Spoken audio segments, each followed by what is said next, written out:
hai sak pin ding tung sa ma hin he ti tan ke no me he abana ti pitam tia hi le pathiri Israel mi tia hi apa it sumile atsat ya dei le na agat tek tia hi ta je hin ivet ne Daniel le sadrak me sak obet na ho hi mi gama yen thedal hat sat na taman jinglai bi pe to ta bang dunia hi nam le kezin hi labang timon hi to le hen I pilungi ke diu em ti hi ngai to no khoi he so pite ho ai le chlai ta ji me da hi le bemon le pa de mu ke de za hi amen hallelujah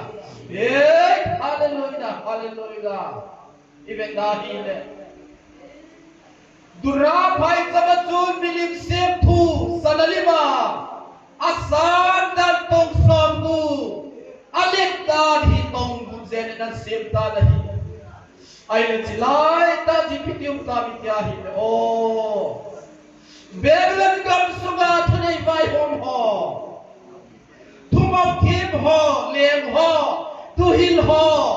Bible ho ai lo wale itama chu nei jim tu ho zo se ho min hitmin buka sem da lo da hi Bizou se hitse ki na do ni le ki bo phuk ti ba ti ta hi hallelujah pathin sung mi te ani hi I tabang gel ke hung hung dam ti hi nang le ki ni he ko me tu ni jom pha ki den pe cha ki chou ti I buda ko da kha pha le tai hallelujah amen o Daniel le sadrak obet da go ho ni pe to ta wa mi ti hi le Salalim sem tuanga po kuklo po wa hi le o me lum sunga le lutin le pa tho pita de amen hallelujah Ichilai ta chun jaldia ka ba bi den chuda mi dia chuka he sitam le hallelujah amen pathebin wa gai sung mi dia hi ya theinaw la ka na osumi ngai po Tunin pathin lang bel hitin so pite ho mai ta bel hitin surrender ki bol hite nalagaw pinu ga hin koi pina tuning hame ki takon tuli hin pat ki zen pe chahi I buda ko na kha pat ta ki pathin e saunogam amen amen hallelujah hallelujah hallelujah Sadrak Mesak Abednego ti ho get thela similo pathin lang ba ni ai je hallelujah hallelujah hepa hepa Itzan ke ya napa thuik te ho se to ding dei pe amen hallelujah hallelujah hepa kuni na min the ke phang ba ni ai le chilai ta thi pitium ta mitya hi le Sadrak Mesak Abednego ti ho chi me nai le salalim se thu masana chun abo ta po mi na he ai le ti phan chun he sitabe tunia hi pathin lamina duwa pathin hin na thu ile duwa Jesu Christ hi na lagau thei ne salwa hi mi he se dum chan ni hi ahin na hi na bang din na hi to ni wa hi ngai to lo khoi mo ta hi ai le chilai ta chu o Sadrak Mesak Abednego ho chu lepa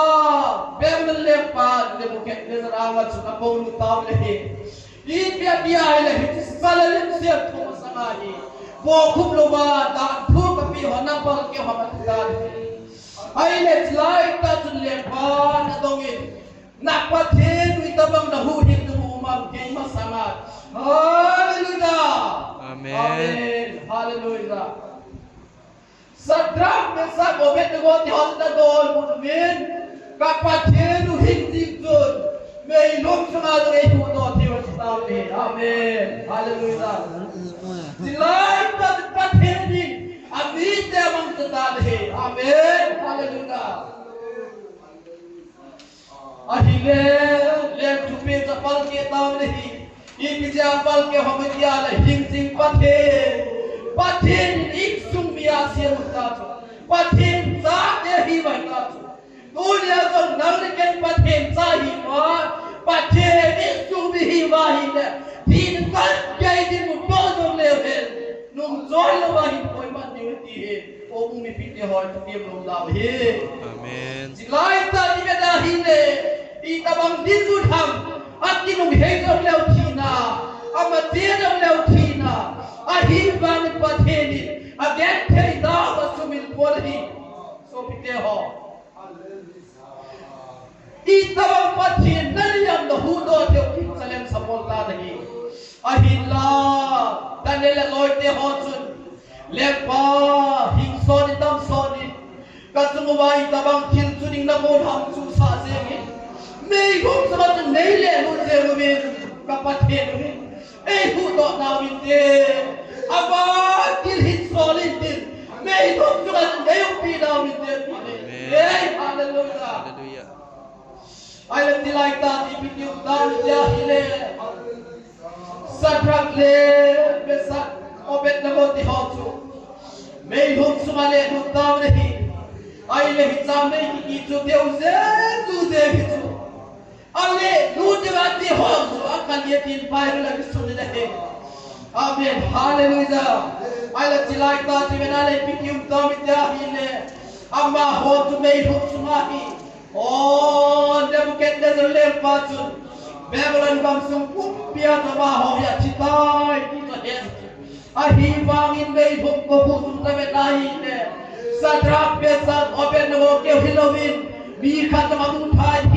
Abang aku min abang ni leze ngatita hallelujah amen di jipat sunda bena hilang koi ham melum sunga unku talela lord ni hala go tapon atita po di pidham jang thua kola hile itilai ta pakai fan dilin melum sunga tun talela sadra besak ni hotu au pi kita kipatin tadi amen hallelujah Patheni lai sumi de ho, patheni la cha de ho chu, athi na diu na sa hu da ti he jer pathen phangware pim he. Ise kun hagau ka ba hu, ta san cha de ho, hagau solu zu de ho, o kel moi lo thi sana thim sam ho. Dunia nang le kai pathen cha hi ta me, pathen sumi ta me ti sumi lo de me ki de mo de he. Yan theni hasani lupani uzong le oh pakai lam zimbe a kina ding din mun hizong le kitalowa pathin mai lam inga temula pathin igen thei dau le hasan nau e subil fu min te ti tuni ha phasom sai se lo na ti kon zawadi ti paw pathin e bang som tau hen amen hallelujah